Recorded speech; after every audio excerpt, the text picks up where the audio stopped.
pemerintah akan kembali membuka penerimaan calon pegawai negeri sipil (CPNS) pada 2021.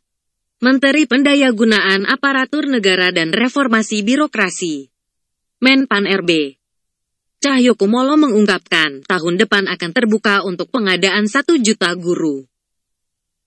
Kemudian pengadaan bidan, perawat, dan dokter yang berjumlah kurang lebih 200.000 sekian.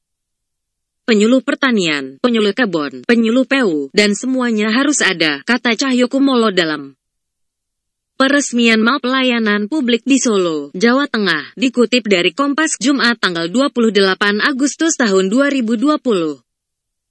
Menurut Cahyo, untuk satu desa dan kecamatan harus ada aparatur sipil negara yang menjadi penyuluh. Kemudian juga aparatur kesehatan serta pendidikan untuk meningkatkan kualitas sumber daya manusia di masyarakat. Mengenai penghapusan seleksi CPNS pada tahun ini, Cahyo menjelaskan, semula pemerintah berniat fokus pada penyelesaian pegawai pemerintah dengan perjanjian kontrak P3K. Namun ternyata, rencana penyelesaian itu juga malah terhambat dengan datangnya wabah COVID-19. Ketiadaan seleksi CPNS 2020 juga dikarenakan adanya misi Presiden Joko Widodo yang ingin melakukan reformasi birokrasi dalam membangun pemerintahan yang efektif dan efisien. Hal itu termasuk penyederhanaan eselon 3, 4, serta 5 menjadi jabatan fungsional. Selama 4 tahun mudah-mudahan selesai. Termasuk perencanaan dalam rekrutmen kepegawaian kita, imbu Cahyo. Sebelumnya Cahyo juga mengatakan, seleksi CPNS pada 2021 bersifat terbatas dan menyesuaikan dengan kebutuhan formasi pemerintah. Terlebih banyak kementerian yang tidak akan menambah pegawai. Kuotanya sesuai kebutuhan.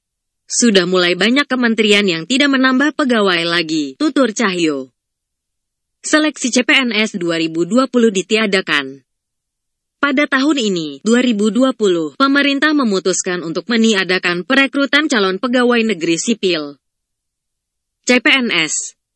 Peniadaan perekrutan CPNS 2020 ini disebabkan pandemi COVID-19 yang melanda Indonesia. Menteri Pendayagunaan Aparatur Negara dan Birokrasi Menpan-RB Cahyokumolo menegaskan hal tersebut. Penerimaan CPNS tahun 2020 akan kami tiadakan, ujar Cahyo dalam keterangan tertulis Rabu tanggal 8 Juli tahun 2020. Sedianya perekrutan CPNS 2020 akan masuk pada tahap seleksi kompetensi bidang. Namun pandemi COVID-19 menyebabkan pelaksanaan tersebut tertunda. Pemerintah hanya akan menuntaskan SKB 2019 yang juga tertunda karena sebab yang sama. Pelaksanaan SKB 2019 rencananya akan dilakukan pada bulan September sampai Oktober tahun 2020 dengan menerapkan protokol kesehatan. Kementerian PANRB dan BKN, Badan Kepegawaian Nasional, terus berkoordinasi dengan BNPB, gugus tugas COVID-19, dan Kementerian Kesehatan untuk memastikan pelaksanaan SKB benar-benar memenuhi standar protokol kesehatan, jelas Cahyo, dikutip dari Kompas.